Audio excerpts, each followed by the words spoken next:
harrowing testimony on the witness stand today from the sister-in-law of Maya MILLETE, who disappeared 2 years ago. Maya's husband, Larry MILLETE, is charged with her murder. CBS 8's David Gofferton joins us live from our newsroom with the sister-in-law's important testimony. David? Carlo, I have been in court for this preliminary hearing from day one, and I have to say, Genesis Tabalanza was the most impressive witness so far in the prosecution's case against Larry MILLETE. She spoke honestly, and she did not hold back. Late this afternoon, Maya's brother also took the stand, and a warning here, some of his testimony was graphic. This is a parking lot at Swarmac, and then there's a white truck. This photo was taken by Larry MILLETE in June 2020 when he followed his wife Maya to her work and found her inside a white pickup truck with a male co-worker. Larry texted the photo to his sister-in-law Genesis Tabalanza, telling her he was going to confront the man. And then he asked me what he should do, and I said, don't do anything. Don't approach, don't make a scene. But Larry did approach the truck, according to the sister-in-law's testimony. He asked Jamie, what are you doing here in this vehicle with my wife? And then May just looked surprised and started crying. The sister-in-law testified Larry MILLETE frequently texted her in 2020, telling her about marital problems he was having, asking for help, and revealing he had been hiring spellcasters to make Maya fall back in love with him. I just warned him that, that's evil spirit and you shouldn't be messing with that. In September 2020, Genesis testified Larry texted her a message saying Maya was angry and she had removed her wedding ring after she found out Larry was playing subliminal audio messages inside the home. He said that it's some sort of white noise that you can order, and you can record hidden messages. For example, like I love you, love me, or something like that. And it would be in a form of white noise. Come on, Mommy! Genesis also recalled a conversation she had with Maya during a trip to Glamis 3 days before she went missing in January 2021. She told me, this is it, I'm going to file for divorce. And if something happens to me, it would be Larry.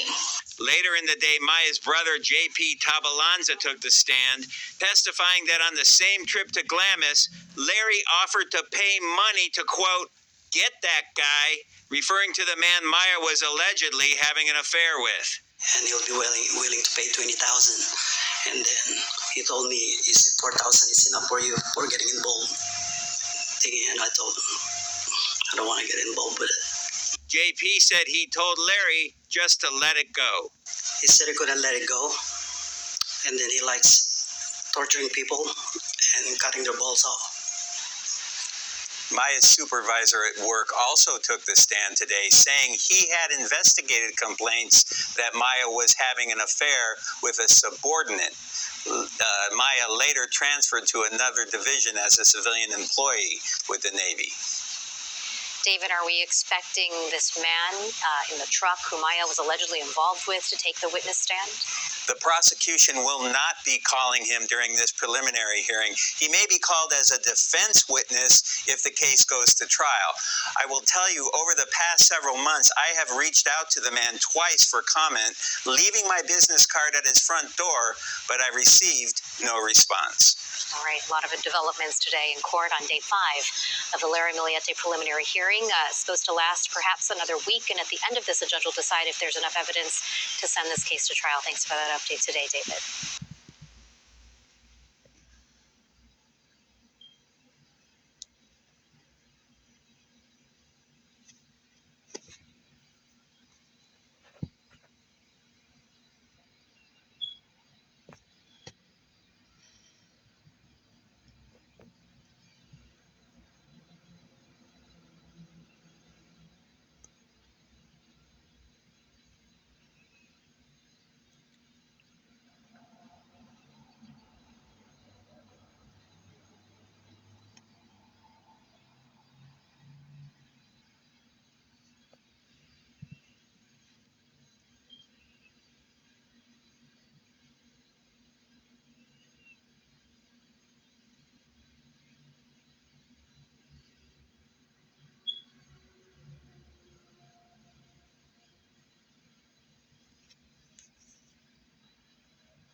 Testimony continues during Larry Milliete's preliminary hearing. For the first time, we're hearing from Maya Milliete's father.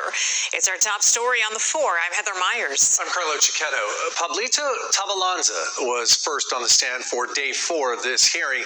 An interpreter assisted with his testimony. CBS 8's Kelly Hessdahl joins us live from downtown with what we learned today in court. Kelly. Yeah, that's right. And it took a little bit longer to get through Maya's father's testimony because of that language barrier. However, the prosecution did bring up a couple of key moments today, and one was the day that Maya's father went to the Millete home after Maya disappeared. He went looking for Maya. Of course, he did not find her. Larry was at the home, however. The prosecutor asked, at any point, did Larry try to reassure you that everything was okay? And here was his response. Yes, ma'am. May I describe how he put his arm around me and then telling me that, don't worry, Papa, there's nothing going on. And he said, I will not do that. And he testified that Larry said, I love Maya, I will never do that. And the prosecutor asked him to clarify. Larry said he will not do what? And Maya's father responded, I don't know what he meant. Now, Pablito Tabalanza also testified about a bizarre conversation, he says, that happened between them during a family gathering back in 2020, a few months before Maya disappeared, where he says Larry told him, I will kill him. He said it twice and then raised his shirt and showed Maya's father a gun in his waistband. He testified during cross-examination it was a black 9mm. The prosecutor asked who was Larry referring to, and Maya's father said he didn't know. Was it the co-worker Larry thought Maya was having an affair with? Tabalanza said, I don't know. But the prosecutor pushed back and said, do you remember telling one of the DA investigators that Larry threatened to kill one of Maya's friends or co-workers? And he said, I don't remember. Meanwhile, we also heard from an acquaintance of Maya's, Blaine Hinckley, someone she met through a Jeep club. They off-road in their Jeeps in the desert, and he testified they went on a trip with a group in December of 2020. That's the first time he met Maya. He says she brought her 2 daughters with her, and here's how he described them. She was just a little ball of energy, and it was rather infectious. Her daughters were just a ball of energy with her. They were just having girl time. It was great to see. I have 2 young kids, so it holds a special place in my heart to go out there, take my kids out there, and have fun. And her girls were having just as much fun. And Hinckley testified you always take a lot of pictures when you go on trips like this. So the prosecutor showed him photos of Maya and her daughters, and he described them as connected, bonded, and energetic. So I think this was the prosecution's way of reminding the judge this was a good mother. This was someone who loved her children. This is not someone who would have just left them. Heather and Carlo. Now, a lot of revelations coming out in the courtroom today, at least according to that testimony. Kelly, describe the mood in the courtroom today. And were there as many people there today now that we're on day 4 as there happened as of last week? Yeah, and it wasn't quite as crowded today. I would say, in fact, there's probably more media there than there is anybody else. But I will say the mood was, I think the judge is getting a little impatient at this point because it was a long day. Maya's father was on the stand for about 4 hours or so, and at one point with the prosecutor during his questioning, during the questioning by the prosecutor, the judge kind of said, I think he's already answered this question. Let's keep going. And then during cross-examination of Hinckley with the defense, he kind of was like, there was a question she asked about, is it easy to get lost in the desert? And he was like, is this even relevant? Let's just keep moving. Kelly Hessdahl reporting live. Sounds like we're 1 week in. We know there's at least a week more to go in this preliminary hearing. A lot of work. Thanks, Kelly.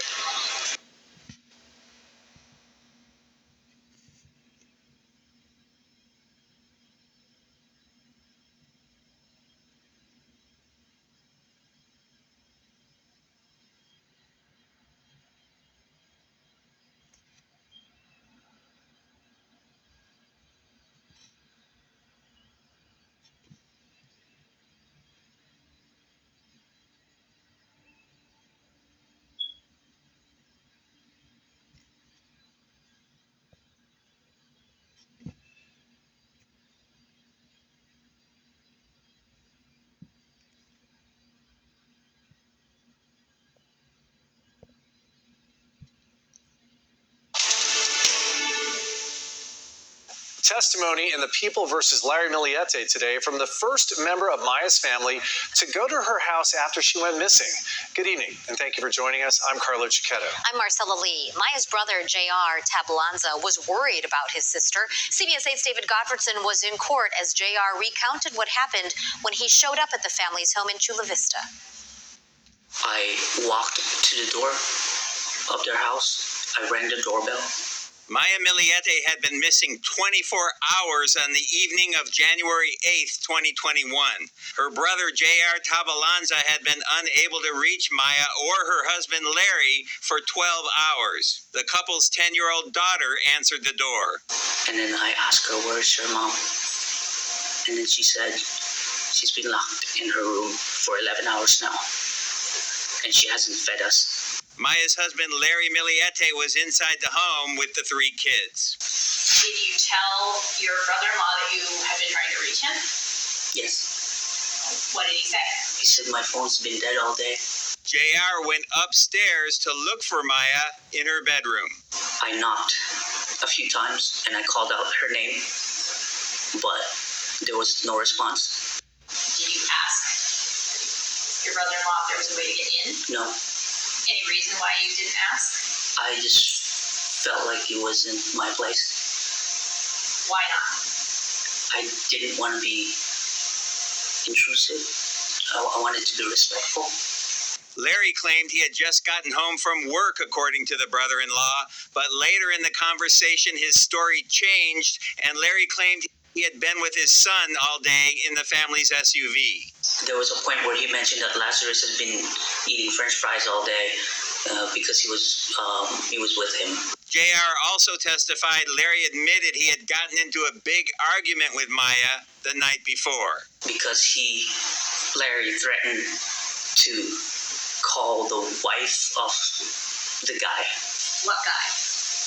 Supposedly the guy that she was having an affair with. Prosecutors allege Larry murdered his wife because she was planning to divorce him.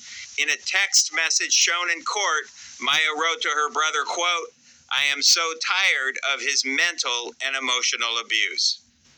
The preliminary hearing will continue Tuesday because of the long holiday weekend. Prosecutors are expected to call more relatives of Maya to testify about why she would not voluntarily abandon her family. David, we know also that Maya's sister, Mary Chris Droulet, was cross-examined this morning. What stood out to you from that? There were hours of brutal cross-examination of Mary Chris. You could tell Maya's sister was getting frustrated on the stand, and the judge was getting frustrated too. He frequently had to make his own objections to the line of questioning by Larry's attorney. Now, an attorney who's getting a lot of attention, much of it because of her background in family law, not as a criminal defense attorney. David Godfredson reporting live for us. Thanks, David. A lot of people have been watching this case closely for the last 2 years. Joining us now to help break down the testimony in this preliminary hearing is legal analyst Gretchen von Helms. Gretchen, welcome. Thank you. Today on day 3 of testimony, we heard from Maya's younger brother, JR Tabalanza. Let's get right to this piece of evidence, a text message that JR says he received from Maya where she complained that her husband wrote in these texts that he never lets me be by myself. He checks my emails, messages, messenger posts, talks about him tightening the reins even more. How strong is this text exchange for the prosecution as evidence as they try to show that Larry was controlling and jealous? Well, it's very strong evidence for what they're trying to prove, which is that he murdered her. Because if he's that tight and if he's that controlling and that jealous, he could have done away with her because she was having an affair. That's what the prosecution's theory is. Larry's attorney, Bonita Martinez, really focused on alleged affairs, as you mentioned, that Maya had, as she cross-examined Maya's siblings. Now, how could this be helping her defense case? Well, her defense is that her siblings and she, Maya, are not that close. Because if they didn't know about her affairs, then they weren't that close with their sister. So she's going to say, well, they're not that close, and so that's why she's in the Philippines not calling them. That's her theory of defense. So, Gretchen, you've been a criminal defense attorney for almost 3 decades. In your observation of the line of questioning from Larry's attorney, and as David Godfredson just mentioned, the objections that the judges had to step in and make himself, What is your analysis of how this is playing out? Well, I think she's doing an adequate job getting her theory of defense out, but she's a little bit scattered in her approach. She's not streamlined, and she doesn't know the rules of evidence for a criminal court. It's really clear that she's very awkward with that, but I think she's doing, from the points I've seen, an adequate job of getting her theory out about the fact that she believes, or that their defense is that Maya's in the Philippines and just not calling her family members because she's not that close with them. Well, that brings me to this question. Legal observers question the effectiveness of Ms. Martinez, who, as we've been talking about, is a divorce and family law attorney and not a criminal defense attorney. There has been some question as to whether or not the judge could actually remove her from the case, or maybe perhaps appoint a public defender to Larry MILLETE to help in this case, because if this case is bound over for trial, and if there is a conviction, there could be grounds for appeal based on ineffective assistance of legal counsel if some support doesn't happen as we get to an actual trial where there's jurors and so forth. What's your take on that? Well, it's really up to the defendant who he wants as his lawyer. So the judge may say, your lawyer is doing X, Y, Z, and try to explain to the defendant that he is, at risk, that he's underrepresented. And if the defendant still chooses her because he shares a language in common with her, and maybe he relates to her, maybe that's why he chose her. And so it's up to him who he wants as his defense lawyer. All right, so Gretchen. The judge probably would not force him to accept somebody else. All right, Gretchen von Helms, thank you so much for your insight all week. We'll see you again on Tuesday.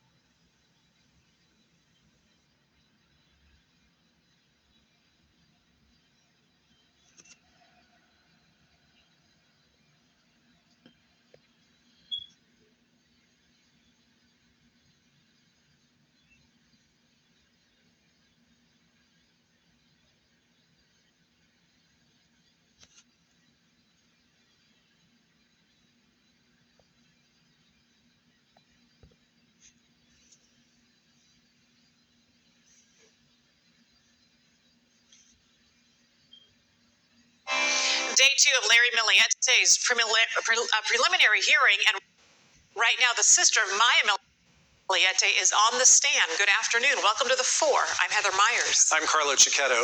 Mary Chris Droulet testified about problems in the couple's marriage leading up to Maya's disappearance 2 years ago. Larry MILLETE is, of course, accused of Maya's murder. CBS 8's Kelly Hessedal has been inside the courtroom all day and joins us live with what we learned today. Kelly. That's right. And Mary Chris is still on the stand at this hour. She's been testifying now for most of the day, talking about the family history, the fact that there are 6 kids in the family. They moved here from the Philippines. She says that Larry...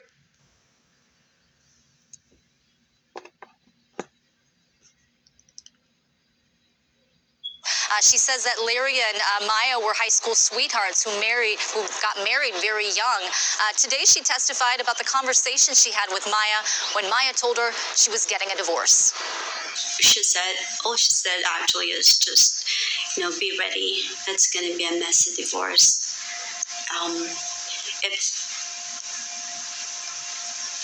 If something happens to me, it's going to be Larry. Some of those motorcycles and things. And Mary Chris testified she was scared for her sister. She says she was scared because she knew Larry had a tendency to snap and could hurt her. She says she told Maya to be careful. Mary Chris talked about an incident where they had gone snowboarding. She said Larry hit a parking attendant because he was angry that the man wouldn't let them go up the hill. She said Larry told her he snapped and couldn't remember why he did it. Mary Chris said when her sister told her she planned to divorce Larry, she texted and asked if they could help her out with the money to hire a divorce attorney because Maya told her she didn't have control of the finances. She said she needed to borrow $10,000 for a divorce and asked if she could pawn them her Rolexes and Louis Vuittons, quote, the ones he won't notice as missing. Now, Mary Chris says when she discovered her sister had disappeared, she went to the couple's house, noticed it was unusually messy. The prosecutor asked her about Larry's demeanor. She said he didn't seem concerned. Did he help call the hospitals? No, Did Larry help call the morgues? no, Did he, when you finally decided to call the police, did he say, yes, that's a good idea, let's call the police? no. What was he saying at that time? He was telling me to wait. But Mary Chris did end up calling the police. Now, she also testified she checked the home that day. She didn't notice any large amount of clothing of Maya's missing. She said all of the purses she normally used were also there as well. At one point, the prosecutor asked her, was Maya suicidal? And Mary Chris said no. Carlo and Heather. Kelly, what was her demeanor like on the stand today? And this has been a long day for her.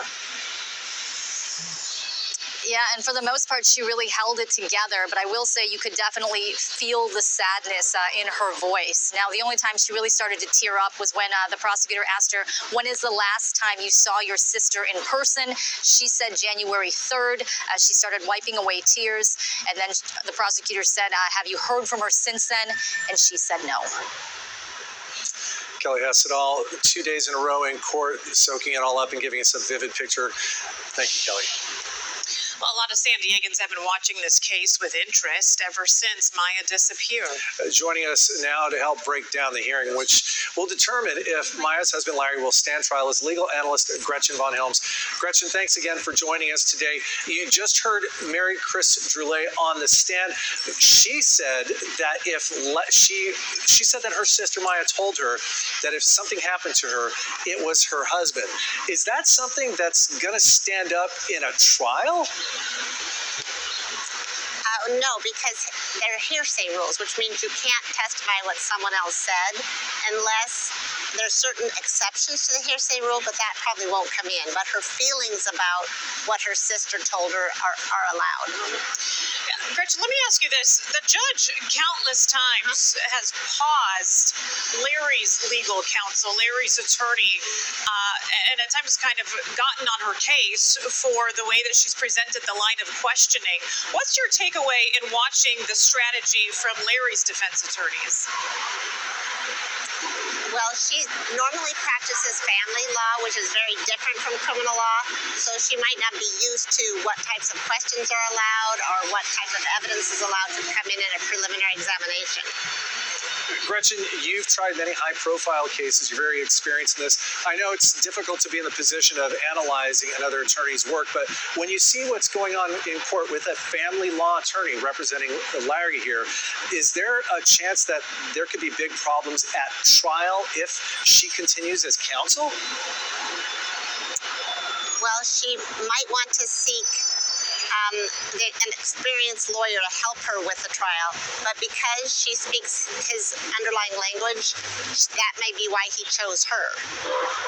So it's up to him. It's what he chooses.